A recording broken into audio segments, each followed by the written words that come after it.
नमस्कार दोस्तों, मेरा नाम है गौरव सिंघवी और मैं स्वागत करता हूं आप सबका मेरे channel blue pelican wealth management में। जैसा कि आप सबको एसएमएस, व्हाट्सएप या सोशल मीडिया से पता होगा कि फ्रैंकलिन म्यूचुअल फंड काफ़ी लाइमलाइट में है। फ्रैंकलिन म्यूचुअल फंड अपने 6 डेट फंड को वाइंड अप कर रहे हैं, क्लोज कर रहे हैं। तो जानते हैं इस वीडियो में कि डेट फंड्स क्या होता है, फ्रैंकलिन अपने कौन से 6 म्यूचुअल फंड्स को या कौन से 6 डेट फंड्स को वाइंड अप कर रहा है, इन्वेस्टर्स जिन्होंने अपना पैसा इन्वेस्ट किया इन फंड्स में उन्हें अभी क्या करना चाहिए, क्या वे रिडम्पशंस कर सकते हैं, उन्हें अपना पैसा कब मिलेगा। तो इन सब क्वेश्चंस का आंसर मैं आपको देता हूं इसी वीडियो में। तो पहले जानते हैं डेट फंड के बारे में। जैसा कि आप सबको पता होगा, म्यूचुअल फंड्स दो पार्ट्स में डिवाइड होता है, इक्विटी और डेट। इक्विटी में लिस्टेड कंपनीज के शेयर्स और स्टॉक्स में फंड मैनेजर स्टॉक्स बाय करता है।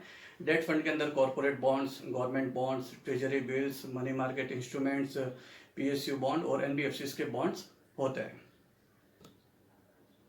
तो हम जानते हैं कि कौन से वो 6 फंड्स हैं जिसको Franklin mutual funds wind up कर रही है। पहला है Franklin low duration fund, second है Franklin India short term income fund, तीसरा है Franklin India credit risk fund, चौथा है Franklin India dynamic accrual fund, fifth है Franklin India income opportunities fund और सिक्स्थ है Franklin India ultra short term bond fund.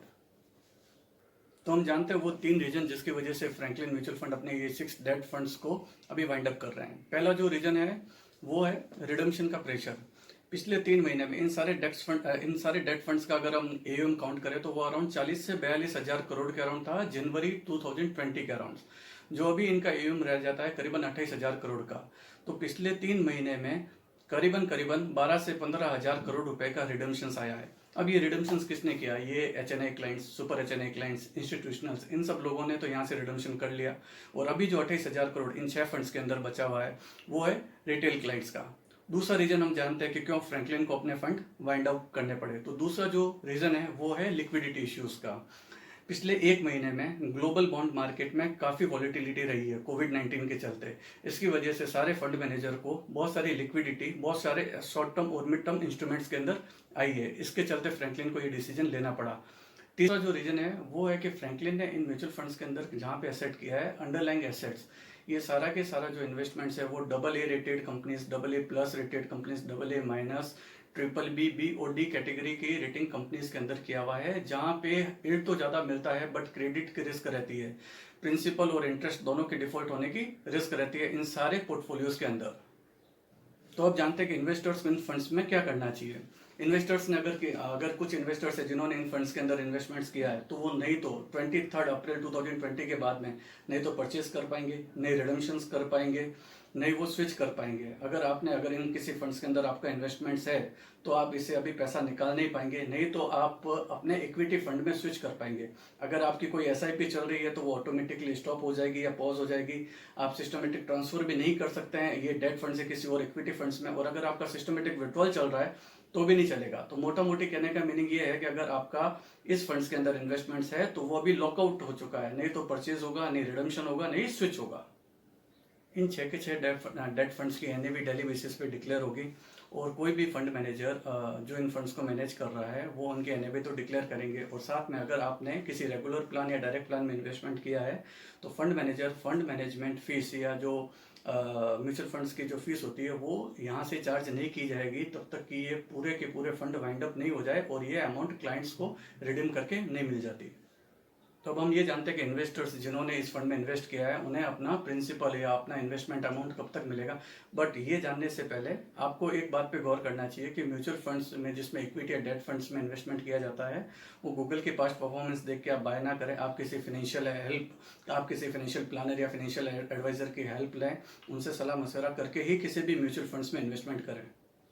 अब मैं आपको ये बताता हूँ कि अगर आपने इन किसी 6 फंड्स में से अगर इन्वेस्टमेंट्स किया है, ये 6 के 6 फंड्स में आपको डिस्क्रिप्शंस में लिख दूंगा ताकि आपको पता चल सके कि वो कौन कौन से फंड्स हैं। अगर आपने इनमें से किसी एक फंड में भी इन्वेस्टमेंट किया है, सपोज आपने अगर 1 लाख रुपए इन्वेस्टमेंट किया है तो आपको 1 लाख रुपए मिलेगा, या आपको एप्रिशिएशन के साथ में 1,10,000 रुपये मिलेंगे या 90,000 रुपये मिलेंगे, ये अभी आपको कोई भी नहीं कह सकता है। बट मैं आपको एक चीज़ बताता हूँ कि इन 6 के 6 डेट फंड्स की एक एवरेज मैच्योरिटी होती है।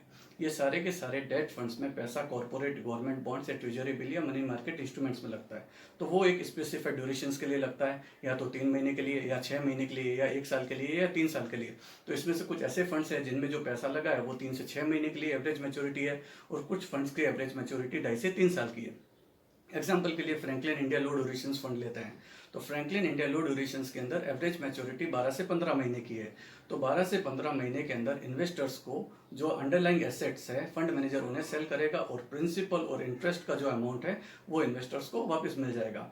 अब एग्जांपल के लिए फ्रैंकलिन इंडिया लो ड्यूरेशन फंड के अंदर 25 से 30 अगर इंस्ट्रूमेंट्स है तो 25 से 30 बार रिडम्पशंस होगा और वो अमाउंट इन्वेस्टर्स को अपने बैंक में 12 से 15 महीने के अंदर मिलेगी।